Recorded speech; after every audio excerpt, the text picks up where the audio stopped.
Hey yo tout le monde, c'est Sergent Michael, j'espère que vous allez toutes et tous bien en ce jour. Je dis en ce jour car je ne sais pas quand sort cette vidéo, mais j'espère que vous allez bien en ce samedi, si vous regardez la vidéo dès qu'elle sort. Mais je ne sais pas samedi combien on est, mais voilà. Alors aujourd'hui, on va faire une vidéo dont je vous avais déjà un petit peu parlé, je vous avais un peu teasé, je vous avais dit que ça allait arriver sur la chaîne. Une vidéo sur les jeux préférés de mon enfance. Alors il faut savoir qu'aujourd'hui je suis un fameux joueur de tout ce qui est Nintendo, on va dire. Mais ça n'a pas toujours été le cas. Avant j'étais surtout un joueur Sony, donc joueur PlayStation.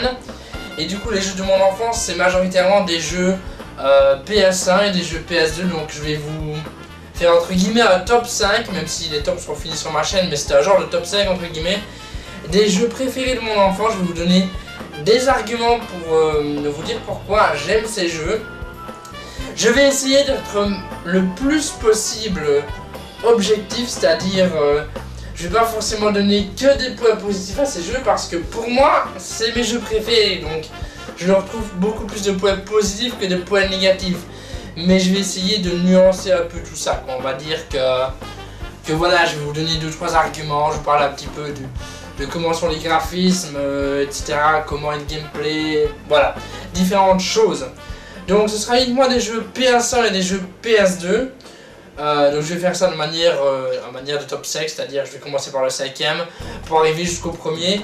Alors tous ces jeux, ces 5 jeux, c'est des jeux que j'apprécie énormément, que j'apprécie refaire, à part peut-être le premier que je vais vous citer, mais je vous expliquerai pourquoi.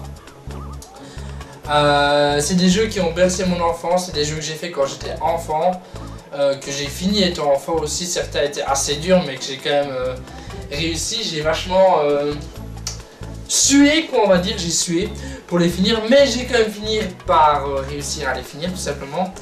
Et donc, voilà. Alors, on va commencer tout de suite, sans plus attendre, avec le 5e jeu qui est Hadibou et l'ombre verte.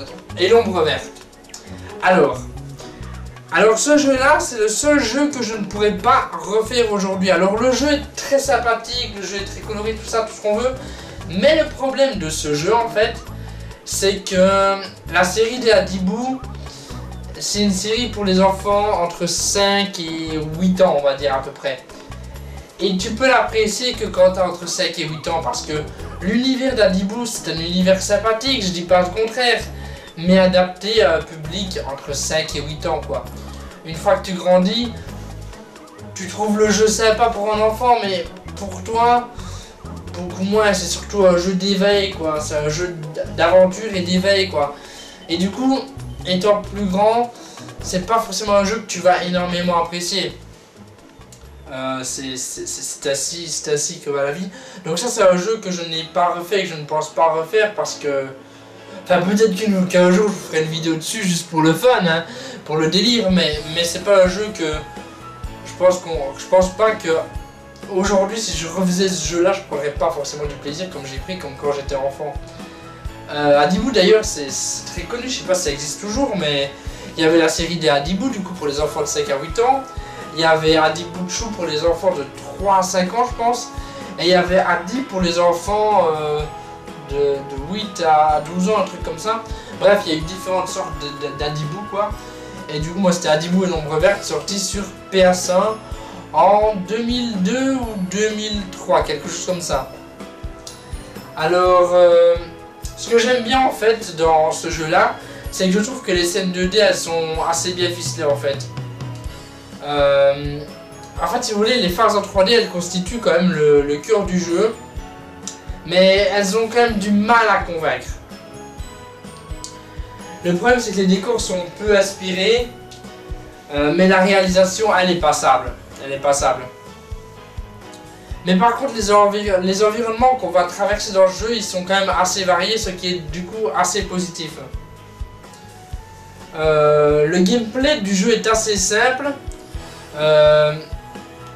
Il n'y a pas besoin d'utiliser trop de touches pour jouer à ce jeu, donc c'est assez... On peut prendre le jeu assez rapidement en main. Les explications sont claires avant chaque niveau, étant donné que c'est un jeu pour enfants. Il y a forcément pas mal d'explications pour t'expliquer comment jouer, parce que quand on est enfant, on n'est pas forcément... quand on a entre 5 et 8 ans, bah forcément, on ne sait pas forcément bien comment jouer.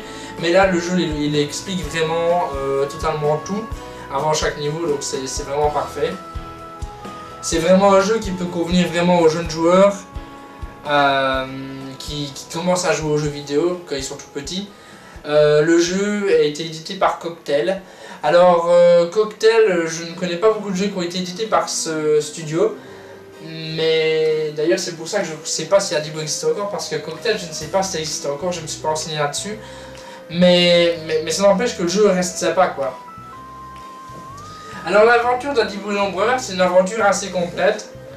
Il y a pas mal de mini-jeux, il y a pas mal d'éléments à découvrir aussi.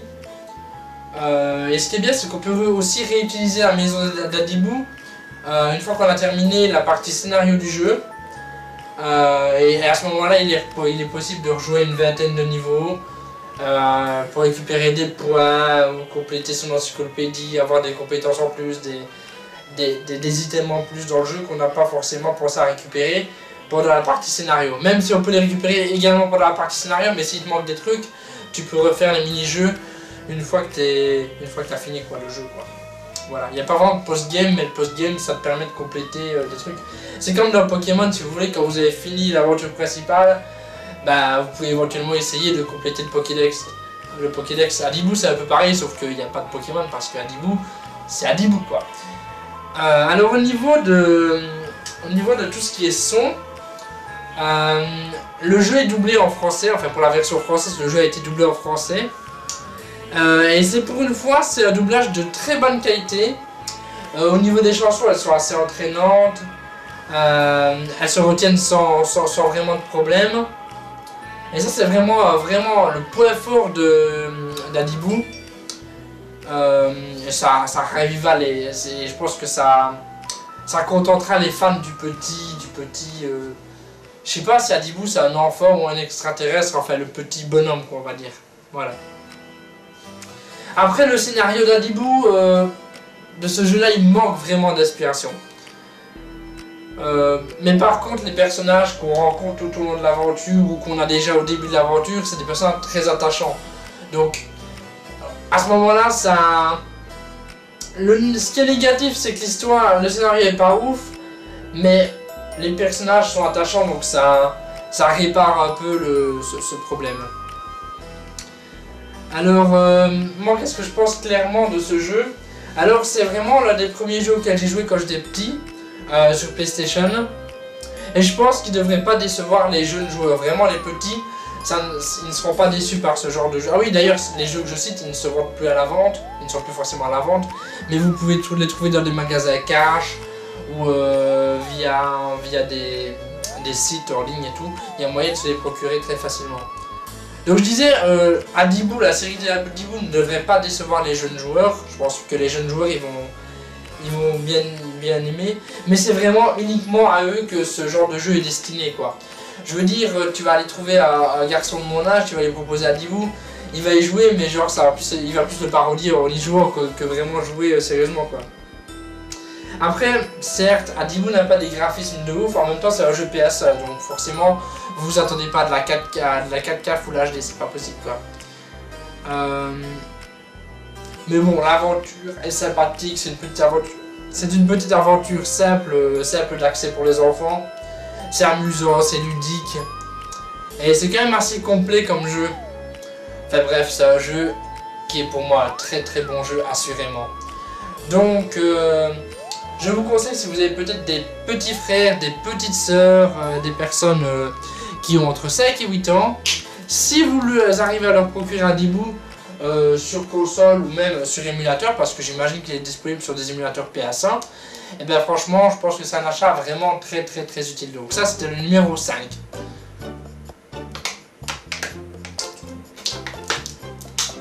Alors on enchaîne tout de suite avec le numéro 4. Alors le numéro 4, il s'agit d'un jeu PS2, il s'agit de Jak and Daxter, ou Jack et Daxter, ça dépend si vous le faites à l'américaine ou à la française. Nous on va le faire à l'américaine.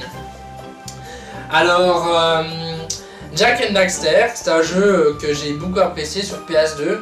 C'est l'un de mes premiers jeux PS2, l'un des premiers jeux que j'ai eu avec la console, parce qu'à l'époque, t'avais des CD avec les consoles, c'était ouf quoi. Maintenant, je pense pas que ça existe encore, alors les jeux sont déjà préinstallés dans la machine. Alors, Jak and Daxter. Quand j'ai vu ce jeu, je suis vraiment resté entre guillemets sans voix. Car le travail qui a été fourni par les équipes de Naughty Dog est génial en fait, pour nous offrir vraiment des décors de cette qualité pour un jeu PS2. Les décors sont quand même de qualité quoi, franchement.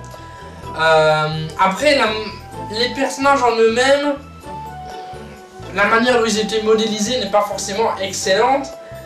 Mais les environnements sont très colorés. Les événements, la mise en scène du jeu en lui-même, ça donne une ambiance très cartoon au jeu, mais c'est vraiment une vraie réussite. Alors, je tiens d'ailleurs à dire que le premier jeu Jak and Daxter, je l'ai apprécié, et les plus en plus qui ont suivi, je les ai beaucoup moins appréciés parce que tout cet univers coloré, tout cet univers fun qui faisait de Jak and Daxter un jeu que j'appréciais, ben ça a été enlevé à partir du 2. Ils ont voulu faire un jeu beaucoup plus sombre, beaucoup plus obscur, et ça m'a pas plu parce que moi je suis quelqu'un qui aime beaucoup les jeux à l'univers assez fun et coloré. Et à partir du deuxième, tout cet univers fun et coloré a totalement été changé. Jak a vieilli, il a de la barbe et tout, enfin c'est... Je sais pas pourquoi ils ont voulu briser vraiment tout cet univers coloré qui avait été créé dans le 1. J'ai vraiment pas compris pourquoi. Du coup c'est pour ça que je le place à la 4ème place, parce que les opus suivants auraient pu convaincre, mais... Voilà quoi, plus d'univers coloré, ça casse le délire de Jak and Daxter qui était justement fait pour être un jeu coloré quoi. Pour moi c'était... Le fait d'avoir enlevé tout ça, ça enlève du cachet au jeu qui était pourtant excellent quoi. Par contre, au niveau de la prise en main du jeu, j'ai envie de dire, alors c'est vraiment un véritable bonheur de pouvoir contrôler le personnage dans cet univers qui est assez féerique. C'est bien parce que c'est pas un jeu qui va mettre du temps à réagir, franchement. Le jeu, la télécommande, la manette répond instantanément à la moindre chose que tu as à faire.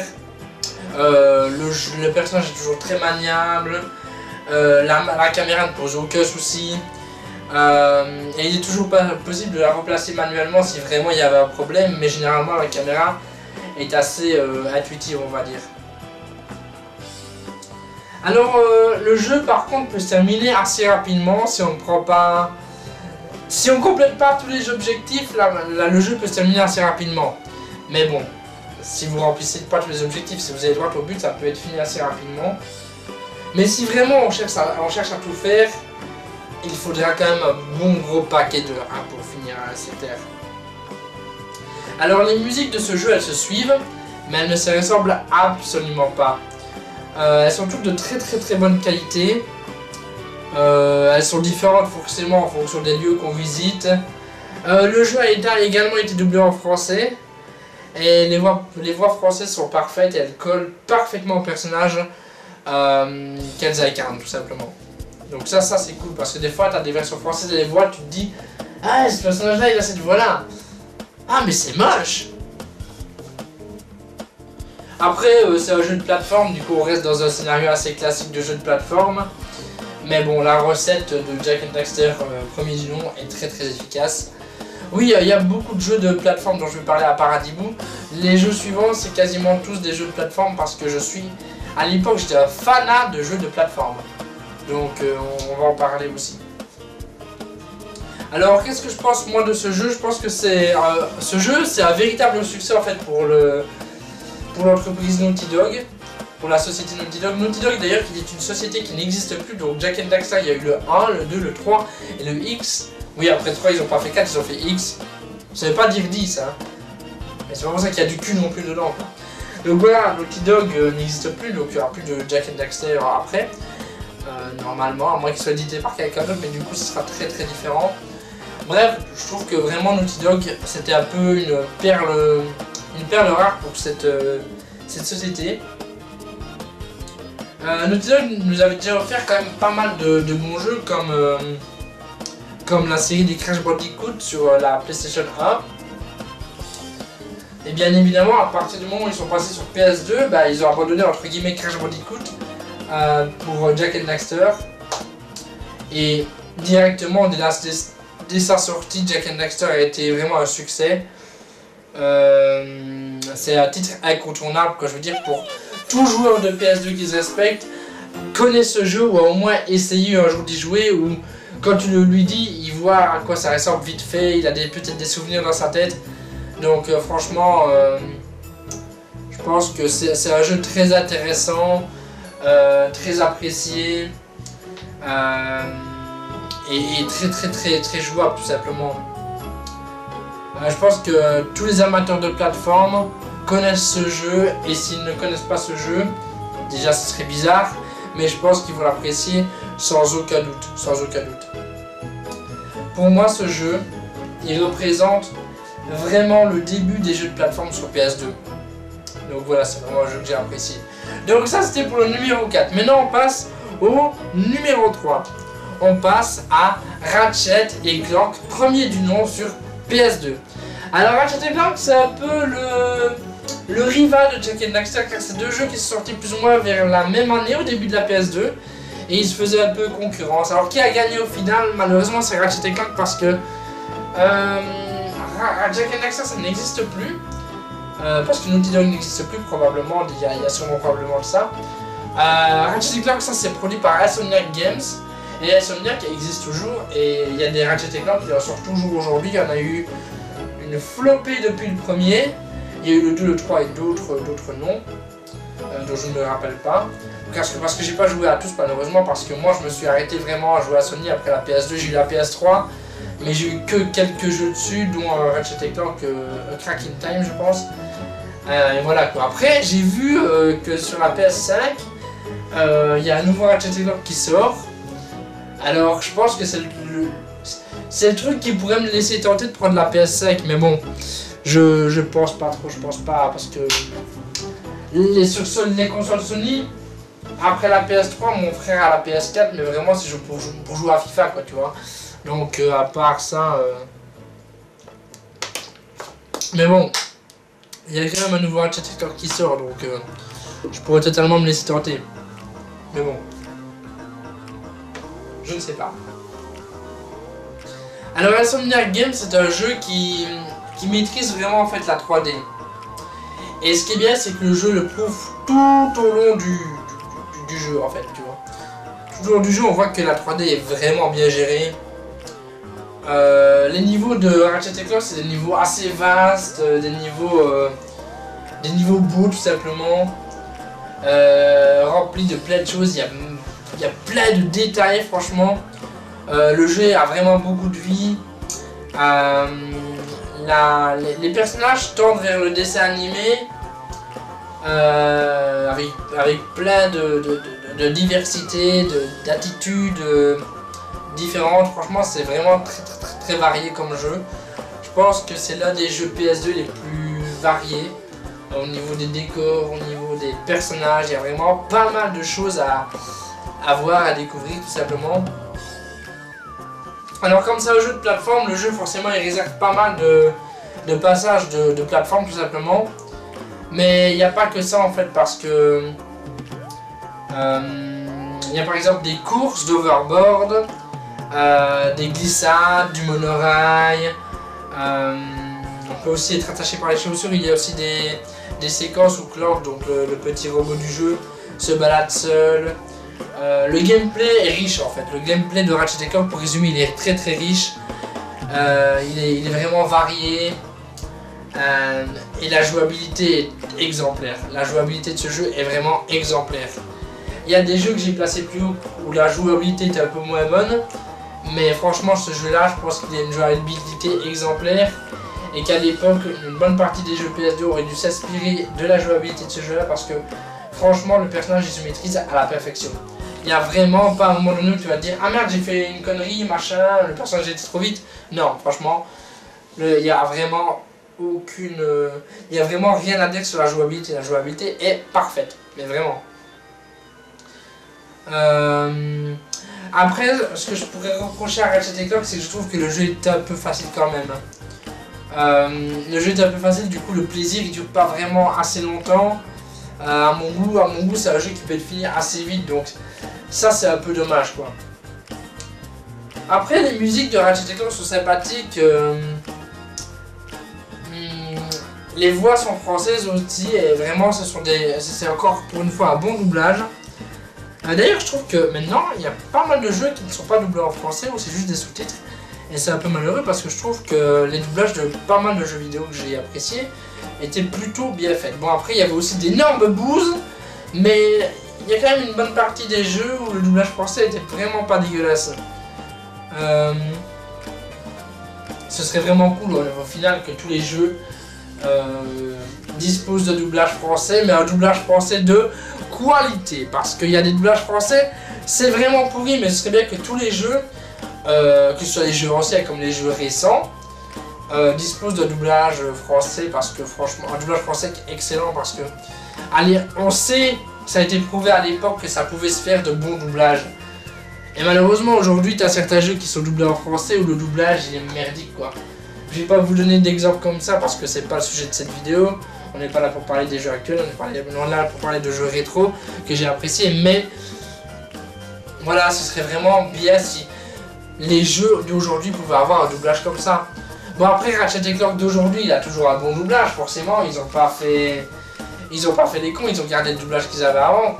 Mais on peut tellement faire mieux quoi, honnêtement on peut tellement faire mieux que ce que certains jeux font. Donc j'espère qu'à l'avenir, avec la PS5 qui est là, les jeux qui vont sortir ou qui auront un doublage français ils seront bons quoi.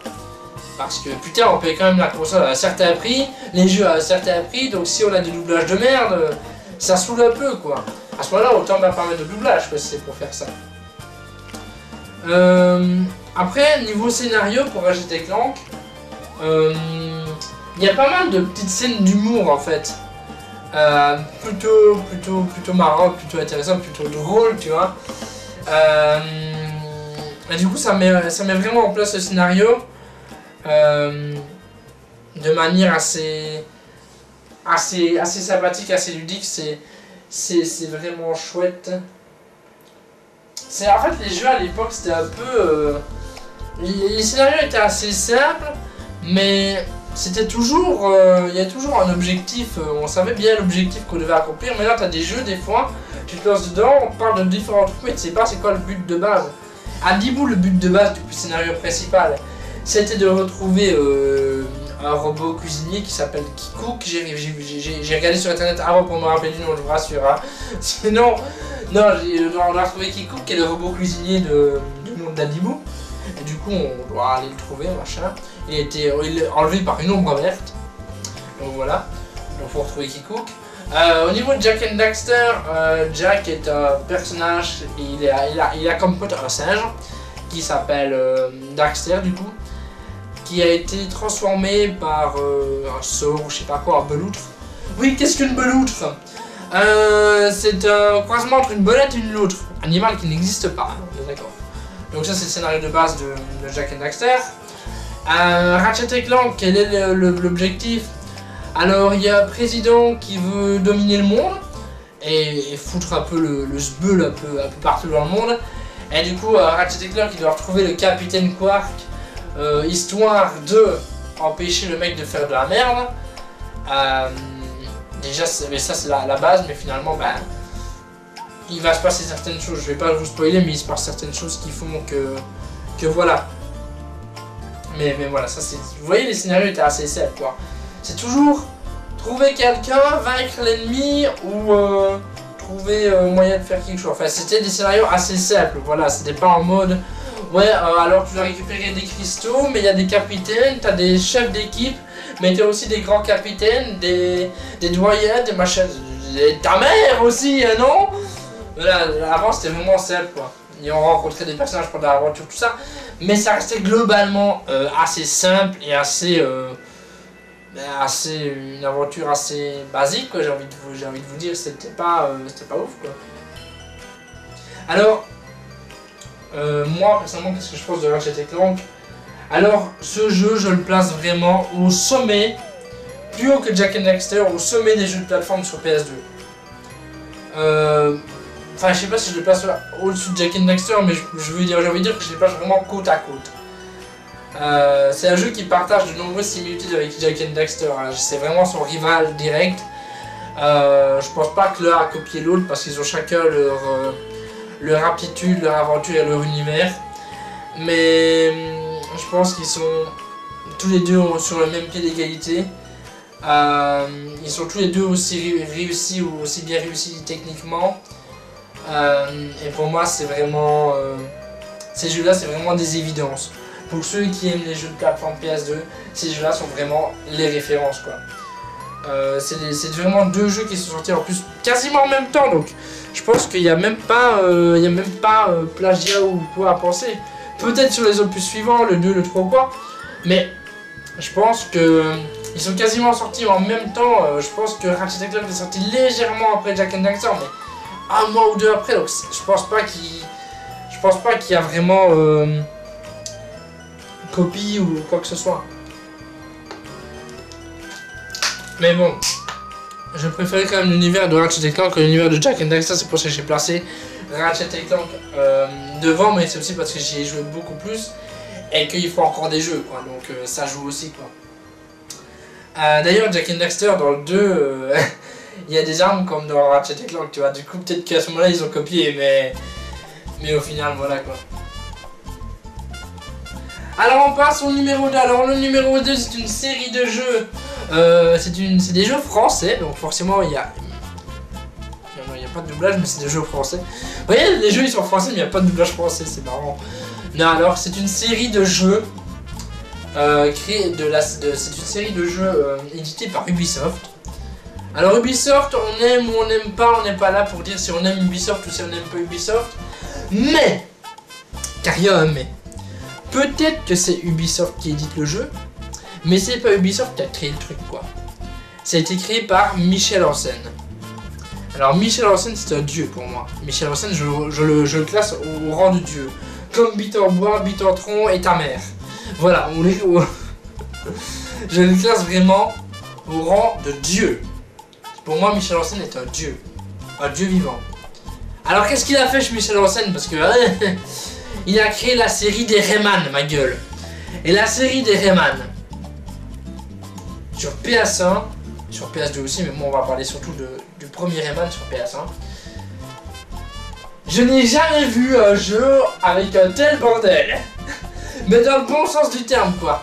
Rayman, c'est vraiment le jeu sur lequel j'ai passé beaucoup de temps, sur lequel mon père a passé beaucoup de temps, mon frère a passé du temps, ma cousine a passé du temps, mes cousins ont passé du temps.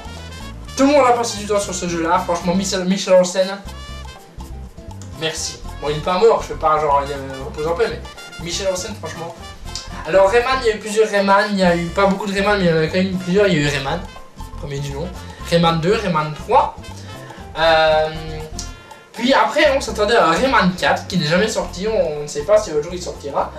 Puis du coup, on a eu, puis après Rayman 3, on a eu Rayman contre les lapins crétins. D'ailleurs, les lapins crétins, c'est devenu un phénomène, ils font même des jeux tout seuls maintenant sans Rayman.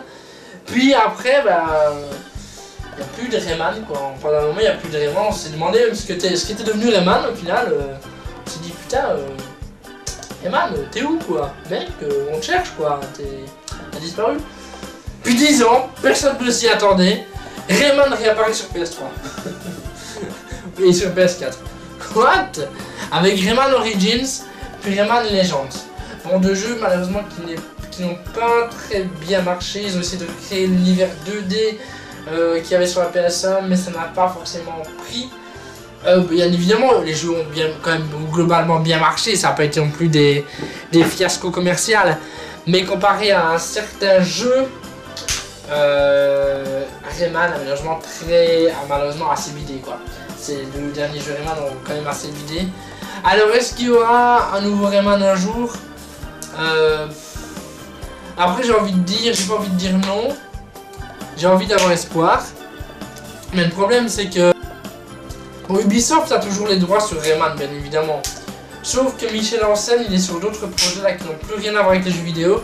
Du coup, si un nouveau Rayman sort, il sera créé, mais pas par Michel Ancel aux commandes. Bon, après Rayman 3, c'était pas Michel Ancel qui était vraiment aux commandes de Rayman 3, il était aux commandes du 1, du 2 et des autres, mais pas du 3, donc un nouveau Rayman, c'est envisageable. Mais ce sera pas Michel Ancel derrière les fourneaux, quoi. Du coup, le jeu sera peut-être un peu moins ouf, quoi. Après, on sait pas, on sait pas ce qui peut arriver. Mais voilà, quoi. Peut-être un Rayman 4, et après le Rayman 3 qui est sorti début des années 2000. Ouais, ce jeu-là aussi, il est sorti plus ou moins en même temps que Jak and Daxter, Ratchet & Clank, mais Rayman s'était déjà fait un nom dans le jeu vidéo, comparé à Ratchet & Clank et Jak and Daxter qui vraiment débarqué, quoi, avec la PS2. Alors, donc voilà, on va parler de Rayman. On va parler de Rayman 1, le premier du nom, qui est pour moi le meilleur des Rayman qui a été fait. Franchement, c'était le meilleur. Franchement, il y a tout dans le jeu, quoi. C'est vraiment fou, quoi.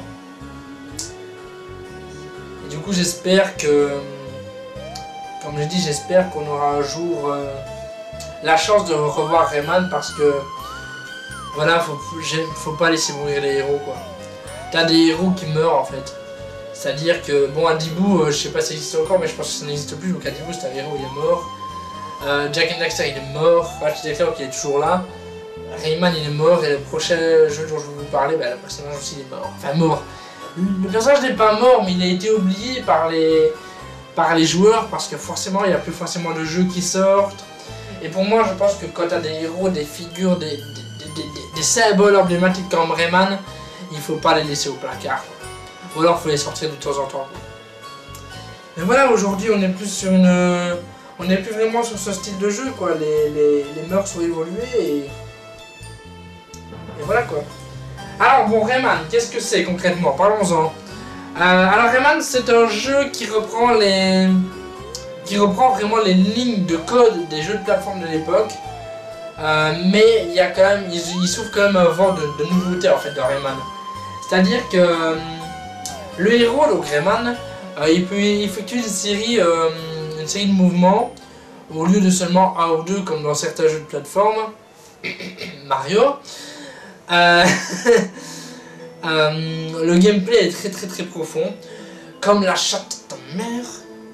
Quoi? J'ai rien dit. Non, c'est très profond. Non, franchement, le jeu est très profond, le gameplay est très profond. La prise en main est vraiment immédiate. Les phases de jeu sont très variées, très agréables à jouer. Après, il y a peut-être un petit malus, un petit point négatif. C'est l'utilisation du poids de Rayman, qui est d'ailleurs un truc qu'on utilise très souvent, qui peut s'avérer parfois, vraiment parfois, ça n'arrive pas toujours, c'est vraiment parfois elle est imprécise, mais parfois c'est vraiment voilà, ça dépend. Alors le jeu, si vous comptez jouer à ce jeu là, je vous dirais de prévoir entre 15 et 25 heures pour terminer le jeu. Alors, un truc qui était ouf dans ce jeu là, c'est que je pense que sur PS1, au niveau plateforme, c'est le jeu le plus difficile. Si vous recherchez du challenge, si vous aimez la plateforme et que vous recherchez vraiment du challenge, jouez à Rayman 1, vous allez tirer niveau challenge. Dès le niveau 1, ça commence déjà. Pas le niveau 1, pas la partie... Enfin, il y a plusieurs parties de niveau, pas la toute première partie du niveau 1, mais dès le premier niveau, entre guillemets, ça pue déjà la merde, quoi. Si vous n'êtes pas très fort, vous allez déjà galérer à ce moment-là, quoi. Mais au final, c'est vraiment à partir du deuxième monde que le jeu devient compliqué. Il y a 3... Il me semble qu'il y a 5 mondes, si je me rappelle bien. À côté de Rayman, la difficulté de Mario, c'est du pipi de chat, quoi. Honnêtement, c'est du pipi de chat, je vous le dis. Mario, c'est un jeu très facile. Mario, c'est très facile comparé à Rayman. Rayman, c'est beaucoup plus dur que Mario, hein. Pour les gens qui en ont marre des jeux actuels qui sont trop faciles, Rayman, ça va vraiment vous donner du fil à retordre. Si vous êtes un joueur normal, pas fort, pas faible, prévoyez entre 15 et 25 heures. Mais si vous êtes un joueur plutôt nul, il va falloir plusieurs années. Donc pour ceux qui recherchent vraiment du challenge, Rayman est fait pour vous. Mais vraiment. On a rarement vu un jeu aussi difficile, clairement. Clairement. Alors, si c'est pas le jeu de plateforme le plus connu, le challenge y est quand même. C'est un jeu où on ne se lasse jamais, il y a jamais des phases où on s'ennuie, où il n'y a rien à faire. C'est un jeu continuellement, faut être en mouvement quoi. Tu peux pas lâcher la manette quoi, faut vraiment continuellement être en mouvement. Surtout plus on avance dans le jeu quoi. Au début, vaut mieux quand même pas lâcher la manette, mais bon, voilà, c'est voilà. Alors certes le jeu est dur, certains estiment que c'est un point négatif, mais bon à notre époque je trouve que c'est plutôt un point positif étant donné que beaucoup de jeux sont extrêmement faciles. Mais j'ai envie de vous dire, même si le jeu est difficile, on a vraiment envie de savoir la suite parce qu'en fait qu'est-ce qui s'est passé en fait, l'histoire de Rayman en fait si vous voulez, Rayman vit dans un monde enchanté, un monde féerique, les oiseaux chantent, les oiseaux volent, les rivières chantent, enfin voilà, tu vois, c'est un peu un monde où t'as fumé un gros pilon sa mère, et voilà. Mais au final, qu'est-ce qui se passe? Il y a Mr. Dark, le grand méchant, oulala, il est méchant, qui arrive et qui fout un peu le sbeu en fait. Il vole le Grand Protoon. Qu'est-ce que le Grand Protoon? C'est pas une nouvelle drogue. Le Grand Protoon en fait, j'ai l'impression que c'est une petite insulté quelqu'un quand je dis ça. Le Grand Protoon en fait c'est un genre de balle, genre de balle d'énergie qui maintient l'équilibre et la paix de ce monde. Mais malheureusement ça ne va pas durer parce que Mr. Dark pour une raison inconnue il le prend, il part avec, il se barre. Il maîtrise les... voilà, je sais pas pourquoi il fait ça. Il enferme les Electoons. Qu'est-ce que les Electoons? C'est des petits personnages qui apparemment seraient des genres de petits Rayman miniatures, voilà. Et du coup bah, c'était un peu la merde et du coup bah, on a appelé Rayman pour qu'il vienne un peu régler le bordel.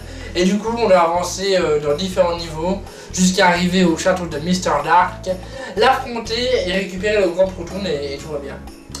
En gros c'est ça l'histoire. Donc là c'est pas forcément un scénario simple, c'est un peu plus complexe, mais on comprend que l'objectif c'est de péter la gueule à Mr. Dark au final quoi. Parce qu'il est méchant et c'est pas très gentil d'être méchant. Après le jeu est donc très agréable pour les yeux, mais surtout pour les oreilles. La musique, les mélodies de Rayman sont vraiment envoûtantes, elles sont travaillées, elles accompagnent vraiment bien les niveaux qu'on va traverser, surtout qu'il y a des niveaux qui sont assez durs, qui vont nous mettre assez de temps, donc si on a une musique sympathique, bah voilà, ça peut te motiver à continuer à jouer tout simplement. En plus, dans Rayman, des fois, en fait, vous avez certains pouvoirs, et des fois, il faut revenir en arrière dans des niveaux précédents déjà visités, et du coup, bah, ça fait du bien de redécouvrir à nouveau un thème qu'on avait apprécié dans un niveau, quoi. Donc c'est vraiment sympathique. Les bruitages, ils sont assez variés, j'ai envie de dire, assez diversifiés. Franchement, au niveau musical, franchement, Rayman, c'est vraiment un vrai chef-d'œuvre musicalement parlant. Je dis pas qui a composé la musique, mais franchement, les gars, bien joué vraiment pour votre musique. Alors, c'est un univers assez quand même mignon, Rayman. Surtout pour le 1. Tout, vraiment, c'est mignon tout plein, quoi. C'est mignon tout plein. Il y a même un message écolo, en fait, de Rayman. Comme dans Beyond Good et Evil. C'est vraiment attachant. Franchement, Rayman, c'est vraiment un jeu attachant. Quand on oublie un peu le scénario, qui est pas non plus le scénario le plus profond du monde,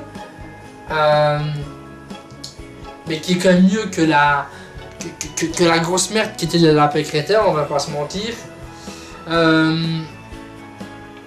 Si on oublie ça, franchement, le scénario est vraiment bien. Franchement, par comparé au Lapin Crétin qui était vraiment débile, le scénario, parce que oui, Mr. Dark ça fait un peu méchant, tandis que des lapins crétins, ok, bah écoute les gars, on va affronter Mr. Dark et le jeu après on affronte des lapins. Ok, d'accord. On est quand même passé d'un mec, Mr. Dark, tu vois, c'est méchant quoi, à des lapins. Des petits lapins blancs. Ah, Rayman, c'est plus ce que c'était. Hein. Bref. Alors, qu'est-ce que je pense de Rayman? Moi, je pense que Rayman, grâce à son premier jeu, il est directement entré dans le panthéon des héros du jeu vidéo, je pense. Aux côtés, bien évidemment, de Mario, Sonic ou même Donkey Kong. Donc des jeux nippons, des jeux japonais quoi tout simplement. Mais c'est un titre français qui peut vraiment rivaliser avec les géants japonais quoi, clairement. Rayman, je vois même pas ça comme un jeu, je vois ça comme une œuvre d'art, honnêtement. Une œuvre d'art d'ailleurs comme on en voit très peu aujourd'hui. Même si bon, aujourd'hui, les derniers jeux Rayman, les jeux qui ont suivi Rayman 1 ont assez dévié de ce que Rayman était à la base, on peut éventuellement espérer un nouveau Rayman qui fera vraiment un réel retour aux sources, pas comme Rayman Origins qui était un faux retour aux sources. Donc j'espère que Ubisoft va bosser là-dessus, pas Michel Ancel parce que Michel Ancel ne travaillera plus sur Rayman, il est sur un autre projet dans la forêt, un truc qui n'a rien à voir avec les jeux vidéo. Donc Michel Ancel ne sera plus aux commandes, ça c'est sûr. Mais espérons que Ubisoft va nous faire une surprise, nous faire un Rayman excellent. Comme à l'époque, peut-être en 2D, espérons que la 2D sera de retour pour ce Rayman là. Et s'il est de retour sur PS5, j'achète la PS5. Ça pour Rayman. Pour Ratchet & Clank, j'hésite quand même. Mais pour Rayman, voilà, je pose les billets, la PS5, je la prends. Mais bon, s'il n'y a pas de Rayman, la PS5, je la prends pas. Ou alors, peut-être pour Ratchet & Clank, mais... Voilà quoi, c'est... Voilà, c'est pas sûr. Le numéro 1. Alors, le premier jeu, c'est le premier jeu auquel j'ai joué. Un jeu excellent. D'ailleurs, je vous ferai peut-être un jour... Non, c'est même pas peut-être. Je vous ferai un jour un let's play de ce jeu-là sur la chaîne. C'est certain. Ou peut-être sur Twitch si je me fais un Twitch. Mais c'est certain que ce jeu, je vous le ferai un jour en vidéo. Il n'y a pas à discuter, il n'y a pas à partir du cul. Ce jeu-là, c'est mon jeu préféré. Il n'y a aucun jeu qui peut rivaliser. Ce jeu, tu peux pas tester. C'est mon jeu préféré. C'est le meilleur jeu de tous les temps. Je l'ai kiffé. Il est sur PS1. Et c'est Croc the Legend of the Gobos. Alors, on va dire Croc de cette vidéo parce que si on doit répéter le titre en entier, c'est long. Ce jeu, il est excellent. C'est le premier jeu que j'ai fini de ma vie. C'était le premier jeu auquel j'ai joué. C'est un jeu qui est sorti en 1997, l'année de ma naissance. Le jeu, il est parfait. C'est un jeu excellent. Si vous devez retenir un jeu dans cette vidéo, c'est ce jeu-là que vous devez retenir. Aucun des autres, les autres, ils sont bien, mais aucun des autres jeux peut rivaliser avec celui-là. C'est le meilleur jeu auquel j'ai jamais joué. Depuis que j'ai joué à ce jeu-là, il y a beaucoup de parts de nostalgie qui parlent, mais voilà quoi, c'est le meilleur jeu qui a jamais été fait. Il a été créé par Fox Interactive et Argonaut. Malheureusement, ce sont des sociétés qui n'existent plus aujourd'hui. C'est pour ça que Croc n'a connu qu'une seule suite, Croc et Croc 2. Alors, l'histoire de Croc, elle n'est pas des plus originales, mais certes, on trouve quand même certains points positifs. Alors, Croc, qu'est-ce que c'est? Alors, qui c'est? Alors, il y a une île. Je vous fais un petit peu le speech. Il y a une île. C'est l'île, c'est une île de lave. Non, c'est une île volcanique, quoi. C'est une île volcanique. Où habitent des petites créatures poilues appelées les Gobos. Alors les Gobos vivent en communauté, voilà, c'est des petites bestioles. Ils vivent tranquillement jusqu'au jour où un petit crocodile arrive via l'eau dans une genre de petite poussette sur l'île des Gobos. Bon, les Gobos au début ils hésitent un peu parce que les crocodiles à la base ça mange les Gobos, donc attention. Mais finalement ils voient que c'est un bébé, du coup ils n'ont pas vraiment grand chose à craindre de lui. Ils l'élèvent comme l'un des leurs. Il apprend très vite à marcher, il apprend très vite à courir, à se défendre contre d'éventuels prédateurs avec son coup de queue. Oui, on parle beaucoup de queue dans ce jeu-là, attention. C'est un jeu PEGI 18. Non, je rigole, c'est un jeu tout public. Il apprend très vite à vivre avec les gobos, à vivre comme les gobos. Et les gobos sont très étonnés parce qu'ils grandissent très très vite. Et finalement, c'est plus un bébé, c'est un enfant, on va dire. Un enfant crocodile. Et voilà, tout se passe bien, ils vivent leur vie. Et un jour, il y a le baron Dante qui se ramène. Alors le baron Dante, c'est le méchant du jeu, c'est un genre de monstre baron, quoi, avec ses petits sbires, on va dire, les Dantinis. Je m'en souviens, j'ai même pas été vérifié, je me souviens du jeu. Alors le baron Dante qui est un genre de magicien baron. Alors qu'est-ce qu'il vient faire? Alors il capture tous les gobos pour les enfermer et il capture le roi Rufus, le roi des gobos. Pour le garder prisonnier parce que voilà, pourquoi? Parce qu'il est méchant tout simplement. Et du coup bah qu'est-ce qui se passe? C'est que c'est la panique en fait dans le village des gobos. Qu'est-ce qui se passe, mon dieu? Du coup tout le monde se fait capturer l'un après l'autre par le baron Dante ou les Dantinis, donc les sbires. Du coup qu'est-ce qui se passe? Le roi Rufus avant de se faire capturer fait sonner le gong qui fait amener l'oiseau qui transporte Rayman en lieu sûr. Alors j'espère que vous avez tout compris parce que moi j'ai pas tout compris. Non, honnêtement ça peut sembler assez brouillon comme ça quand j'explique. Mais le scénario est méga complexe quoi. Et le scénario est méga complexe mais le jeu forcément en est que meilleur. Bon au final le but du jeu quoi, c'est de libérer tous les gobos et le roi Rufus. Et du coup bah avec le baron Dante pour qu'il arrête de foutre la merde. Et ainsi que les sbires bien évidemment. Donc au final il faut retrouver le roi Rufus et niquer tout le monde. Voilà c'est ça en gros le jeu. Donc Croc a connu une suite comme je l'ai dit. Suite qui malheureusement est très. Je n'ai jamais joué à la suite mais j'ai regardé certains let's play. La suite elle est beaucoup moins bien réussie. Les personnages oui, dans Rayman à la base les personnages ne parlent pas. Dans le deuxième ils parlent mais uniquement en anglais. Il n'y a pas de version française même pour la même. C'est des sous-titres mais il n'y a pas de version française donc... Voilà. D'ailleurs, le 2 n'a jamais été vendu en Belgique, en tout cas en France peut-être. J'ai essayé de le commander sur Amazon pour pouvoir y jouer, mais bon, même Amazon ne veut pas livrer le jeu en Belgique, je sais pas pourquoi. Donc, si vous habitez en France, que vous avez Rayman, que vous avez Croc 2, envoyez-le moi et je vous fais l'amour. Mais non, mais vraiment. Non, franchement, j'aimerais vraiment pouvoir jouer un jour à Rayman 2, même si, à Croc 2 plutôt. Même s'il est beaucoup moins bien réussi que le premier, voilà. Alors Croc normalement devait avoir un troisième, mais comme la société qui produisait le jeu s'est arrêtée d'exister, le 3 n'a jamais malheureusement pu voir le jour, mais bon, étant donné que le 2 n'a pas été très réussi, le 3, j'ai peur quand même, j'aurais eu peur quand même, tu vois. Alors au niveau des graphismes, Croc c'est vraiment un jeu coloré, les personnages sont vraiment mignons tout plein. Malheureusement, la taille réduite et la redondance entre guillemets graphique des niveaux au sein d'une même île ne rend pas le titre plus intéressant visuellement. Alors il faut savoir que Croc il y a 5 mondes, enfin 4 mondes et un monde bonus. J'ai pas envie de vous spoiler mais bon, en gros il y a le premier monde, donc l'île volcanique avec... Attendez, je vais vous résumer le truc. Donc il y a l'île volcanique en numéro 1, en numéro 2 il y a l'île de glace, en numéro 3 il y a l'île exotique, le désert, tout ça. La quatrième île c'est l'île du château du baron Dante. Une cinquième île mais je vous dis pas ce que c'est parce que c'est le post-game et du coup je vais pas vous spoiler le post-game non plus.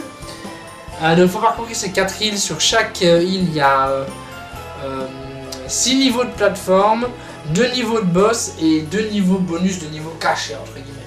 Donc il y a 10 niveaux en tout par île. Mais les niveaux bonus, vous n'aurez pas forcément accès si vous ne remplissez pas, si vous ne trouvez pas tous les gobos de chaque niveau de plateforme. Donc au final, il y a 40 niveaux et 5 niveaux post-game quoi. Et en tout, il y a 8 boss. Je vais pas vous donner le nom des boss ni qui ils sont parce que du coup, si vous voulez jouer ou que vous voulez regarder le let's play que je ferai un de ces jours sur la chaîne, bah ça sert à rien de vous spoiler aujourd'hui. Alors, un truc qui est un peu triste, c'est le manque de vie en fait du jeu. Parce que certes, le jeu est cool, mais il n'y a pas de voix française, il n'y a pas vraiment de personnages qui parlent, du coup, certains niveaux manquent un peu de vie, on va dire. On aurait aimé voir, le jeu aurait été mieux si ça avait été un peu plus animé et plus riche avec des dialogues, des trucs comme ça. C'est ce qu'ils ont d'ailleurs essayé de corriger dans le 2.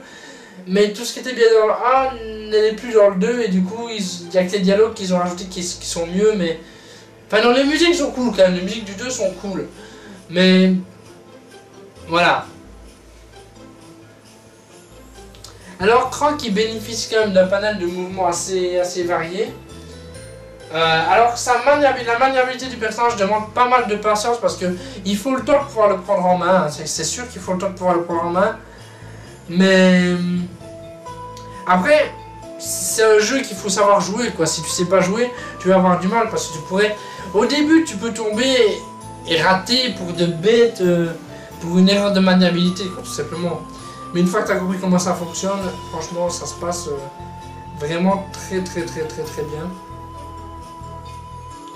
La caméra aussi peut être parfois capricieuse, mais en même temps c'est un des premiers jeux sortis sur PS1, donc enfin c'est un jeu sorti sur PS1, donc forcément on ne peut pas lui demander d'être parfait, surtout que c'était un des premiers jeux de cette société de production, donc on ne peut pas être parfait, mais moi franchement le jeu, même s'il a quand même plusieurs défauts, c'est un jeu que j'ai énormément apprécié et je peux que vous conseiller vraiment d'y jouer, franchement c'est une pépite. Le jeu est quand même assez linéaire, on ne va pas vraiment se perdre dans ce jeu là, on remarque dans les autres non plus, hein. À part peut-être Jak and Daxter Ratchet & Clank où on pourrait se perdre parce que il y a certains niveaux qui sont un peu plus monde ouvert qu'autre chose, mais le fait que Croc soit assez linéaire c'est pas vraiment un défaut pour moi, c'est estime que c'est un défaut, mais au moins on sait où on doit aller, on sait ce qu'on doit faire, on perd pas du tout à se perdre n'importe où, on sait où on doit aller, on reste focus sur l'objectif de base quoi. Dans chaque niveau on collecte différentes choses, des bonus nécessaires à la délivrance des Gobos. Parce qu'il faut savoir que sur chaque niveau de plateforme il y a 6 Gobos à récupérer, 5 qu'on trouve assez facilement dans le niveau, et un 6e qu'on trouve dans la partie bonus du niveau. Partie bonus qui est débloquable uniquement si tu récupères les 6 cristaux de couleur qui débloquent du coup la porte de ce niveau. Oui, c'est très compliqué, il y a pas mal de bonus, de trucs, mais c'est ce qui rend le jeu riche et ce qui fait que le jeu, il y a des choses à découvrir quoi. Et pour vraiment faire le jeu, compléter le jeu à 100%, il faut avoir récupéré tous les Gobos qui sont au nombre de 6 par niveau, par win aussi. Attends, je vais faire un calcul parce que je sais pas c'est quoi le nombre exact. Oui, je fais ça en vidéo, hein. Ne vous inquiétez pas, c'est normal.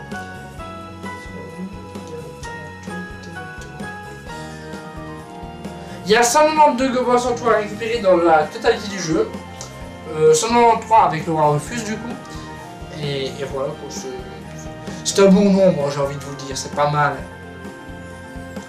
Alors, donc Croc, il y a 40 niveaux jouables, 45 si on compte le post-game. C'est un jeu qui dispose du coup d'une durée de vie pas la plus longue du monde, pas la plus courte du monde, on va dire une durée de vie assez honorable. Je pense que c'est un jeu qui tiendra en haleine pas mal de joueurs s'ils oublient les petits défauts que le jeu peut avoir au niveau par exemple de sa maniabilité, mais c'est normal, c'est un vieux jeu et les vieux jeux forcément ils n'étaient pas forcément optimisés au niveau maniabilité comparé à certains jeux comme aujourd'hui, mais je pense que vu l'année à laquelle il est sorti, je pense qu'on peut pardonner vraiment ses erreurs et vraiment se concentrer sur l'univers du jeu parce que l'univers est excellent et je pense que si on oublie ce genre de petits problèmes que certains jeux PS2 n'ont pas eu du coup, c'est un vieux jeu, on peut lui pardonner ces quelques petites erreurs qui sont pardonnables. Alors au niveau du son, là c'est vraiment un très bon point. L'ambiance sonore de chaque niveau elle est vraiment bien, elle est vraiment entraînante. Il y a de nombreuses musiques qui sont assez diversifiées, assez variées. Bien évidemment elles sont toutes de très bonne qualité. Au niveau des bruitages, il y a des petits bruits qui sont poussés par Croc quand il fait certaines actions comme un coup de queue ou une charge au sol par exemple. Et les compagnons de Croc, les petits Gobos, ça renforce encore ce côté mignon, ce côté kawaii, ce côté totalement cute. Donc c'est vraiment pas mal. Les petits bruits des gobos aussi quand on les retrouve. C'est génial. Au niveau du scénario, j'ai pas grand chose à dire parce que le scénario, je vous ai déjà détaillé tout ce qu'il y avait à dire. C'est pas un scénario de ouf, mais c'est pas un scénario... C'est un scénario assez complet, mais... Comme je vous l'explique, on peut croire que c'est très complet, Enfin voilà. On pourrait croire que le scénario est ouf quand je vous le raconte parce qu'il y a pas mal de choses. Mais...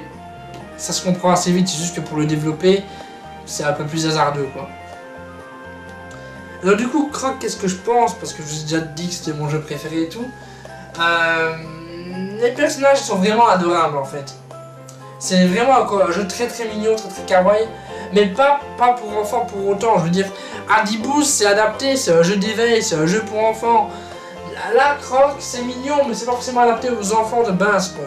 Certes, les enfants peuvent y jouer s'ils veulent, hein. Mais c'est tout public, quoi, j'ai envie de vous dire. Il y a une montagne de niveaux à parcourir. Croc est vraiment un très bon jeu de plateforme, l'un des premiers jeux de plateforme en 3D d'ailleurs. Et je pense que vraiment les fans du genre plateforme vont vraiment apprécier Croc. Je pense que vraiment ils vont l'apprécier. Après, la prise en main de Croc est assez difficile, comme je vous l'ai dit. Mais bon, ça risque certes d'en rebuter certains. Mais bon, c'est comme tout, il faut s'y habituer, quoi. Et une fois qu'on s'y habitue, Croc est très maniable en fait. C'est juste qu'au début, comme Croc est maniable différemment que dans pas mal d'autres jeux de plateforme, ça peut en rebuter certains et le jeu peut mettre un certain temps à être pris en main. Mais à partir du moment où on arrive à le prendre en main, le jeu, franchement, on prend vraiment du plaisir à y jouer. On kiffe notre live et du coup, c'est génial. Après, du coup, ça va. Du coup, au début, vous allez assez bien perdre, tomber dans le vide, mais à partir du moment où vous avez réussi à maîtriser le truc, c'est parfait. Tomber dans le vide ou rater des sauts ou quoi parce que vous avez mal géré la maniabilité du jeu. Mais franchement, au début, c'est sûr que pendant le premier niveau, vous allez un peu galérer pour la prise en main parce que forcément, c'est un peu compliqué. Mais après le premier niveau, je pense qu'honnêtement, les joueurs, la majorité des joueurs ont compris comment ça marche. C'est juste le premier niveau, vous allez peut-être un peu galérer parce que forcément, il se manie différemment, il se manie un peu moins bien que dans certains jeux vidéo du même genre comme Rayman. Mais une fois que vous avez compris le système, ça va tout seul. En même temps, c'est l'un des premiers jeux de plateforme en 3D, quoi. Forcément, la 3D était forcément méga bien gérée, c'est aussi pour ça que la caméra est un peu capricieuse. Mais au final, je pense qu'une fois que vous avez compris le truc, ça marche bien. Donc voilà, c'était les jeux préférés de mon enfance. N'hésitez pas à me dire si... deuxième bouteille d'eau. N'hésitez pas à me dire si vous avez, si vous connaissez ces jeux, si vous y avez joué, certains ont joué aussi à ces jeux étant enfant. N'hésitez pas à me dire aussi lequel est éventuellement votre préféré ou lequel vous aimeriez vraiment jouer et découvrir dans cette liste de 5 jeux. Donc des jeux que vous testez dans cette vidéo en numéro 5, Adibou et l'ombre verte, en numéro 4, Jak and Daxter, en numéro 3, Ratchet & Clank, en numéro 2, Rayman et en numéro 2, Croc, The Legend of the Gobos, le meilleur. D'après moi. Bien évidemment, cette liste est purement personnelle, n'a rien de professionnel, on va dire. J'ai vraiment donné mon avis à chaud, sans texte. C'était une vidéo qui n'était pas forcément préparée de ouf. Bien évidemment, je me suis un peu renseigné, j'ai un peu vite regardé pour me rappeler de certains trucs que je ne me rappelais pas forcément sur le jeu. J'ai regardé des morceaux de Let's Play histoire de me rappeler du jeu, tout simplement, parce que forcément, ça fait quand même un certain nombre d'années que j'y ai plus joué. Certains jeux, je les ai recommencés il y a quelques années, mais c'était quand même il y a quelques années. Donc je me rappelle pas forcément de tout, à part Croc, parce que Croc, j'ai vraiment apprécié, donc forcément je me rappelle. Et je vous promets de vous faire un let's play sur la chaîne un jour. Peut-être dans quelques années, je ne sais pas encore.